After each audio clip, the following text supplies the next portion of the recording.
Hi, I'm Master Charbulenko, and in this series I explore the typical mistakes of people rated anywhere between 1000 and 2000.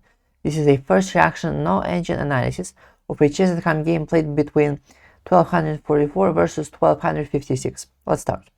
Alright, so e4, e5, knight to c3. Okay, interesting. Usually we go like knight f3, but knight c3 is fine. Bishop b4, attacking the knight. Bishop to c4, developing the bishop, putting pressure on f7. Knight f6, developing the knight, attacking e4. Pawn to d3, makes sense. Pawn to d6, defending this pawn. It's not attacked yet, but it will be soon. And also developing this bishop. Makes sense. Knight f3. Now, knight f3 I'm not so sure about. The whole point of not playing knight f3 on the second move, but instead playing knight to c3 is so that we can play pawn to f4 first and then put the knight behind. That's the whole point of this Vienna game. Okay, we can call it the Vienna game when you play knight c3, bishop c4. The point is we want to play f4. Let's say we go like knight c6 or something, and then we play knight f3. And this way we attack on the king side. We have way more pressure. Now, what's the point? The point is that we have two ideas. Let's say black castles, yeah? We can either play, let's say, like f5. Now we have this like menacing pawn chain. And then we can, like, for example, we could play like bishop g5, pin this knight, move a queen somewhere to e2 or something. We could even castle long and attack on the king side. There's also this like g4, g5, right? Simply pawn storm, g4, g5. Or like I said, bishop g5. And then we could play like, let's say, pawn to h3, knight h2, knight to g4, and attack f6. A key thing is that because black played d6, the bishop has no way back. So they cannot really escape the pin. If they ever move the queen, we just take and damage their structure. If we play h6, we just go like bishop h4. And then, like I said, there's this idea of h3, knight h2, knight g4, and then knight f6. Or if not, like I said, we could just go like g4, g5. Simply g4, g5 pawn storm. So that's huge. There's also ideas like we could even castle sometimes king side, and then we could play like f, e, d, and then again maybe like bishop g5. And in this case, we open up the rook. For example, I'll show you a sample, yeah, like this. And in this case, we open up the f file, we open up the rook, and thus we have pressure both on the f6 knight after, like, let's say we play knight h4, and also the f7 pawn. If somehow we solve this pin problem, and the knight somehow miraculously moves away, we'll still have this huge pressure on f7 due to our bishop on c4, the rook on f1 and the bishop on c4. This is our best piece. So you also might want to play like a3, let's say, at some point, right? To make sure that there's no knight f5.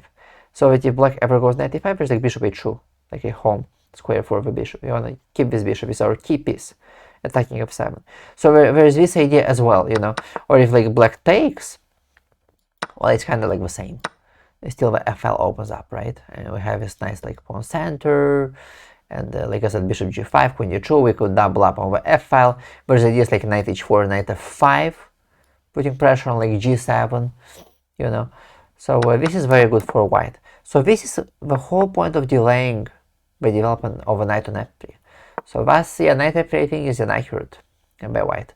If you're gonna move a knight, okay, you don't want to play f4. But at least play more interestingly, you know, maybe like knight e2, you know, and then like this, you can still play then f4. Or if you don't want to play f4, at least when you can play like knight g3 maybe, you know, I don't know. And then maybe put it on f5 or something eventually. After like queen f3, knight f5, I don't know. But yeah, knight f3 is just true like mundane. Bishop c3. Now, this is kind of weird, like the knight was not going anywhere. It was not going anywhere. White did not even play a3. What's the rush? Like, why not play a normal move, like let's say castling, wait for white to play a3, waste a tempo on a3, and then take, and thus win a tempo. Like, why take without white playing a3? So that's a common mistake. In this kind of positions, don't rush taking. Let your opponent waste a tempo on a3, then take. So bishop c3 is a mistake. Bishop g4, h3, okay, takes. Yeah, this is very bad what black's doing, very, very bad. In just a couple of moves, black went from a more normal position to a very bad one. Why would black give white the power of two bishops? This is very bad for black. Bishops are stronger than knights in open positions because they're like long range. So now in just two moves, black gave white the power of two bishops, most importantly. White also, of course, has the center. And also white gets the b file after bc. So this is definitely advantage for white. Very bad by black. Knight c6, bishop g5. Yeah, bishop g5 is okay. I can see the point. It's not the only move, I mean. Like the rook b1 would have been pretty good, I think, as well. Putting pressure on b7 is a pretty annoying pressure, because if you play b6, that's weakening all the light squares and diagonals, and play like bishop b5, and it's very bad for black. And if rook b8, well, then 5 points are bound through the defense of 1 point. Is also bad. This is also bad. And plus, this way we can never castle queenside. If you ever intended to, now you cannot castle anymore. So rook b1, I think, is very good for white. But instead white play bishop g5, alright, that's okay. a6, g4. G4, I'm not so sure. Why did you play g4 when you have a bishop on g5? Like g4 only makes sense if you're gonna play, like if you're gonna play g4, play g4 now. This is actually not so bad. This is actually not a bad idea. We're threatening g5. If a knight moves, we just take on f7, and so we have to play, like, let's say castling, and then g5 nonetheless. Let's say like knight somewhere e8, h4, and then we're threatening like h5, g6, because upon f7 spin we cannot take. This is very good for white. But like I mentioned earlier, we also need to make sure that there's no knight a5 winning our bishop, right? So I think it makes sense to like play a3 or a4 perhaps more actively, to ensure that after knight a5 there's like bishop a2. So I think it's very key to keep this in mind. We need to play a4, maybe even sooner than later, because it might be too late. We could just play knight a5, and if white loses this bishop, he loses his advantage. This is his key piece, attacking f7. Plus, when you have two bishops, it's the power of two bishops. So you need both bishops. Once you lose one bishop, it goes down. So you need two bishops. With just one bishop is not really that big of a power. So that's absolutely key that white plays a4 and has bishop a2. So yeah, it's just, what is this? g5, I mean, yeah, g5. g5 is kind of weakening potentially for black. But it could block the bishop, yes, but not forever though.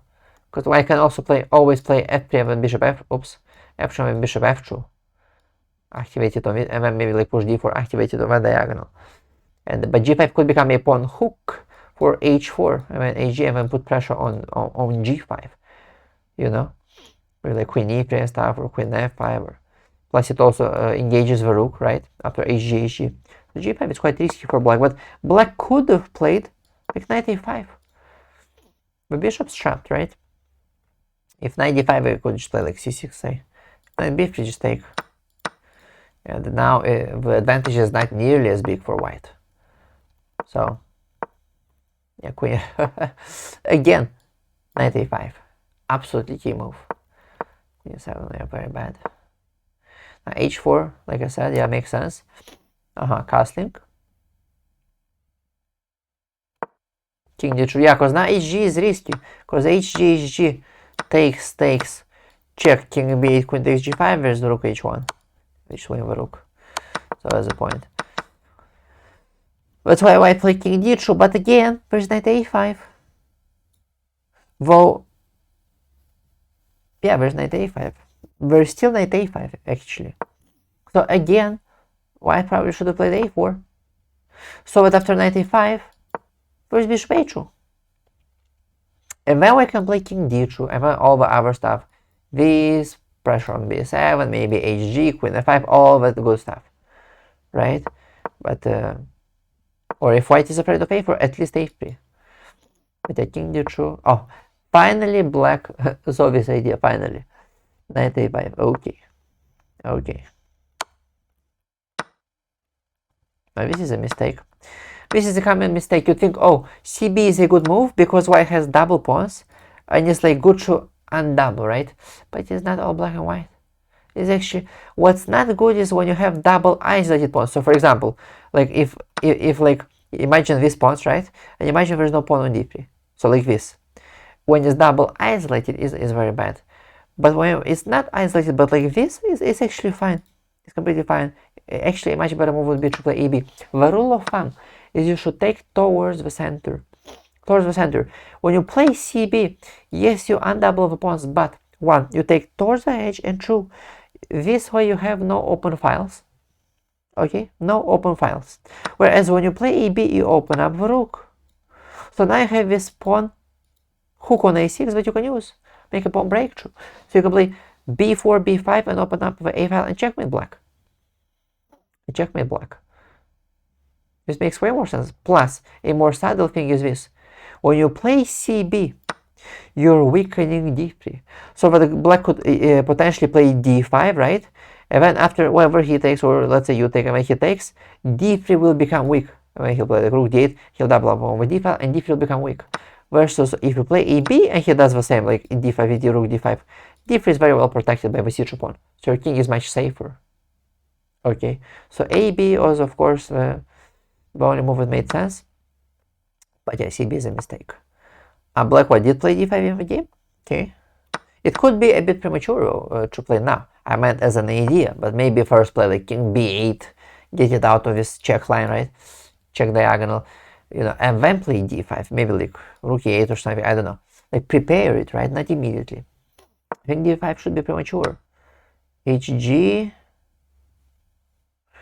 might be actually not the best move. Yeah, it could be not the best actually. And I'll show you why in a second. But I think white should play queen f5 check, king b8, and now queen e5. Attacking the queen, attacking the knight, attacking c7. Black takes, and now we just take. And they cannot defend the piece. If they move the knight, we take the rook. But they also cannot defend the knight. If they play rook d6, we just take the rook. So it's game over. It's just completely winning. Well, they could play rook e8, of course, but this is very good for white. This, I mean, we just take, and this looks... Maybe now we take, and... I don't know, maybe... There's multiple ideas. There's like ed simply, right? And if you, like, let's say take, well, just rook e1, or this is a big advantage. Or if you play rook d5, just pawn f3 or something. Should be fine. There's also the idea of e5 takes, and now go here, defend the pawn, and threaten f3. Let's see this. We could just play like even just like d4 and then f3, have a nice trapped. Something like this. There's many ideas, but this I think definitely would have been the best. There's also maybe even bishop e5. If the knight moves, we take the rook. If now we just take the knight, also should be winning. Yeah. But hg, black played hg. Now actually here black had a brilliant tactic. Black would have played knight takes e4. Sacrifice. And now if we play d versus de, check, and then we win the queen. And then we win the queen. So then we cannot take, we have to play like this, but oops. Like this, but then black should be fine. Like we can play, I don't know, knight g5 or take on g3 and then take on g5. And so black should be completely fine. In fact, probably black will have an initiative because we took our central e4 pawn. Do you see? So always look for tactics. Knight e4, yeah, very, very nice would have been. But instead black just took. Okay, now wait. Again, there's like check and take, right? Or check and take over bishop. Same idea again. So ed should be a mistake. There's also the idea of taking on h8, deflecting the rook from d8, right? Exchanging. Why not? And then we take here, check here, hop, and again like this. Again, huge advantage. Again, completely winning for white. Completely winning for white. There's also bishop e5, of course. But queen e5, I like to exchange the queens, because then my king is safer. With no queens on the board, the king is safer. So it's easier to convert. Okay? But ed not the best, I guess. But it still should be good. Still should be good. Still should be advantage for white, I guess. But white needs to be careful. Check. King d7, yeah. Black is playing with fire. I mean, there's also queen f5, no? Looks pretty good. Queen f5, yeah, I think. Pretty logical. Attacking the king, attacking this. I think queen f5 would have been good. But okay, here e4. Huh, black found this. Oh, nice. This is actually the best move. This is actually the best move. Yeah, this is why actually c4 is a mistake. Again, just queen f5. Much more dangerous, much more attacking. And white should have had the... And white can always play king c2 later, or I don't know. But there's also like ideas like rook h6, like if they play like king c6 or something, like even like these kind of ideas, right? With like rook h6 pinning the knight, you know, and when you have rook d6, bishop b5, game over. Let's say here, just here, you know. And if knight e4, we take the queen, check. So, yeah, but yeah, c4 is a mistake. Here, here, here. Queen a3. And white resigned, yeah? Because what, queen h2 is coming. Don't we have like king b1? I think it's premature to resign king b1. There's no checks, there's no nothing. It's too premature. Next we can play bishop e5 perhaps. Attack the knight, also the bishop can come through b2, protect the king. Black's king is also pretty weak, you know. There's potentially ideas like f3 maybe at some point. I think it's not over yet. I think white can fight. But yeah, for whatever reason, white decided to resign. Anyway, this was the game. I hope you enjoyed the video. If so, like, comment, subscribe, and I'll see you in the next one.